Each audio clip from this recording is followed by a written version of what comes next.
Last month, I had to fire 5 sales reps.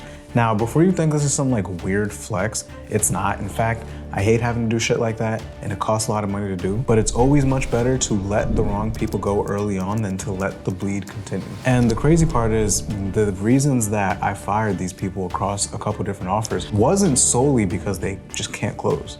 In fact, some of them were very talented reps. The reason they were fired is because of a couple things that some of you watching right now are probably doing, and that is holding you back from landing a top 1% offer. The top rep on one of those offers made 23 grand last month. So these are the kinds of companies that are doing 8 figures a year, the kinds of companies that are good offers that a lot of you say you want to be on to be able to make the kind of money that you make. So in today's video, we're gonna talk about how to actually last on that kind of offer. So without further ado, let's dive in. So reason number 1 is overtraining. Now, this sounds counterproductive because on the surface, you feel like you need to train a lot. And part of that is true. Like I'm obviously a fucking sales coach, guys. But there is a rate of diminishing return of overtraining. There are reps who know every single framework, every single objection handle, every single NLP pattern interrupts, every NEPQ tonality, to the point that they forget to be present as a human being. And so you'll be on the call, you'll say the right things, you'll ask the right questions, but the prospect can still feel that something is not right, that something is off. This is the type of rep that you can tell their internal dialogue is very loud when they're on the call. The prospect is saying something, but their mind is somewhere totally different. This is an exaggerated example, but the prospect will say something like, yeah, my mom just died. And then the closer will be like, okay, got you. And when you say it, right, like, obviously you need to acknowledge the shit, right? You're thinking too heavily in framework. And the second a prospect goes off script, this type of rep will freeze up. And this is a very tough thing to train and to coach on. Oftentimes, this is a symptom of a bigger problem of having too many cooks in the kitchen. This type of rep typically has like 6 different coaches, and then they are asking their team for feedback, and then they're hopping on different coaching calls. Like there's just too much going on. There's too much noise. And as a result, they're not able to sit there and really be present with the person because this coach says this coach says this, Nick's YouTube video says this. The reality is all of these things are technically right. All of these things technically work for the most part, assuming you're listening to the right people. Like if you're here and you're listening to this type of video, you're probably following the right type of framework.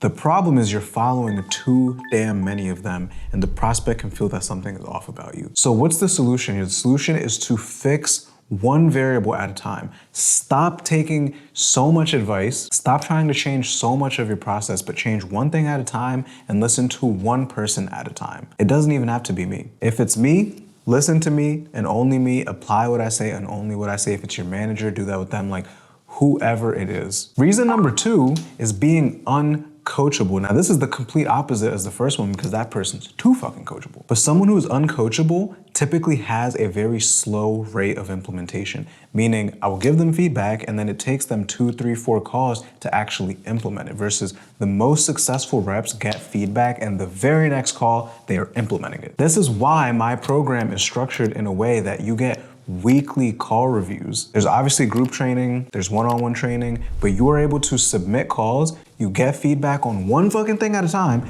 you do the one thing, and then you submit a call doing the one thing, and then after you get good at the one thing, then we move on to the next one. But if you can't implement fast, if it takes you multiple calls to be able to implement, you are costing the company money. It costs anywhere from $200 to $300 on the low end to $400 or $500, depending on how expensive the service you're selling, sometimes even close to $1,000 per qualified call in the calendar. So let's say it's taken $500 and then it takes you 3 calls to go implement the feedback. That means it took you $1,500 just to fucking implement. That's gonna cost the company a lot of money in the long run. Even if you implement it and you don't implement it 100% correctly, but the effort is there. Like my client Damien here is constantly submitting calls. He's constantly hopping on group trainings. He's constantly booking his one-on-ones. And as soon as I give him feedback, I listen to his next call and it's already implemented and he does it well and it's time for the next piece of feedback. This is why Damien went from 3K a month to 10K in less than 2 weeks. If you want to last under any leader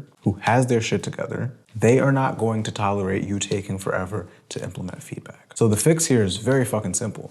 Implement the feedback and implement it quick. The third and honestly most catastrophic one that will continue to hurt you every single offer until you fix it is externalizing. Oftentimes, if you're externalizing heavily, you won't even land a role on a really good offer. But assuming somehow you pass the interview and you're able to get on a roll, this is still gonna show itself. There's a concept on this which you go look up called locus of control. Internal locus of control versus external locus of control. And the difference between these two is ultimately internal, meaning you see the world as something that you have control over. External is the world happens to you, right? So this could be positive or negative. Like if you have an external locus of control, that means that you think that when positive things happen, you just got lucky, or when negative things happen, the world is against you.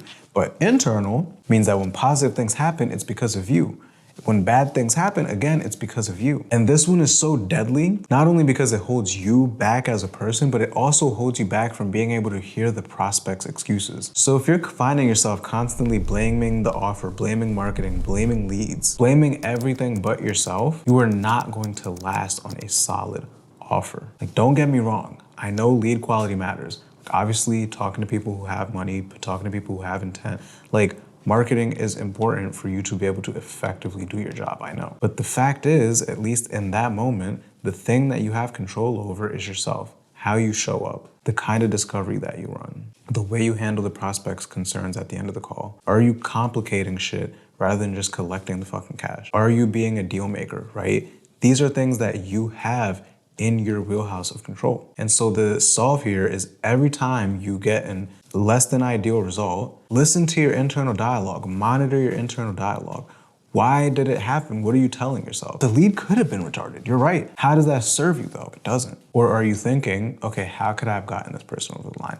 What did I miss earlier on? How could I have been smoother at the end with the objections? Extreme ownership shows up in your tonality. It shows up in your demeanor, your conviction in the way that you speak. And in order to hold a prospect to a standard of taking ownership for their situation, it has to start with taking ownership for your own. By the way, if you're watching this right now and you're recognizing any of these within yourself, it means you have awareness, and awareness is a good place to start. If you're tired of trying to figure these things out on your own, or maybe you just got on a solid offer, or maybe you're interviewing for a solid offer, or maybe you haven't even been able to get your foot in the door on a solid offer, stop making this shit harder than it has to be for yourself. If you're ready to hit those 10, 20, 30K months like Damien or Chris or Diaven or Enrique, hit the first link in the description down below. Get consistent feedback every week. You are 2 months away, 2 to 3 months, or maybe 1 month, like some of my clients, away from a completely different life, completely different results on the call, from completely different confidence.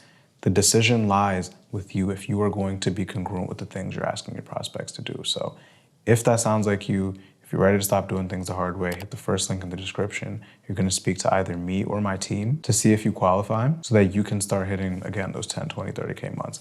But let's keep going, let's keep going. So what do you do if you see yourself in any of these 3 things that I just mentioned today? Or maybe you kind of see yourself in all of them in some ways. Like, what's the solve here? If it's overtraining, if you're the word track ninja who knows every single reframe, pattern, interrupt, tonality switch, like if you know all these things, but you are still not making the money that you want to make, close out the tabs and stop consuming so much damn information. Pick one person to listen to, one person who can ideally give you consistent feedback, reviewing 3 to 5 calls every single week, giving you the opportunity to come train live what you're learning, and someone who's going to hold you to a high standard. That is exactly what we do at the Subconscious Close. So if that's what you know you need and you're struggling to figure out who is the one person I need to listen to, hit the first link in the description. If you are uncoachable, I respect the honesty, but this one's very simple. Put the ego to the side. Ask yourself, am I instantly jumping to defensiveness whenever somebody has feedback to give me? Am I instantly jumping to talk about why I'm doing what I'm doing as soon as someone points out that it's not working? Really sit down and ask yourself, if everything that I'm doing is as right as I think, why is it not working? And actually start to be receptive. The simple cue here is, what if I'm not right? Like really sitting down and asking yourself, like, what if I'm not right? Every time someone gives you feedback, what if I'm not right? And if you're externalizing, this is the hardest but the most obvious one, is every time you lose a deal, ask yourself, what if this was my fault? What if the lead wasn't retarded? Or maybe they were retarded, but I didn't fully do my job to be able to help them over the line? What if the marketing is actually better than I paint it out to be? What if the offer isn't that bad? What if I'm the problem? Just sit with that. What if I'm the problem? And let's say you're not the problem. Let's say the offer is actually bad, but you're staying there. But you're the one who's showing up every single day knowing you want better and then blaming the offer. It's like this convenient safety blanket that you give yourself. So the best way to tackle all of these, if you want to fast track it, is to journal every single day when you're winning and when you're losing. That way you can audit your thoughts and you can look at it and think, am I overtrained? Am I so fucking full of frameworks? Or am I uncoachable? What kinds of things am I telling myself? What kinds of stories am I telling myself? Am I externalizing constantly? Being able to audit your thoughts is one of the most powerful things you can do. So again, if you're ready to hit those 10, 15, 20K months, you're tired of doing things the hard way, first link in the description, we can finally put an end to that. You'll speak to either me or my team. We'll put together a custom game plan for you. As always, if you got any kind of value from this, make sure you like, comment, and subscribe. I'll see you in the next one.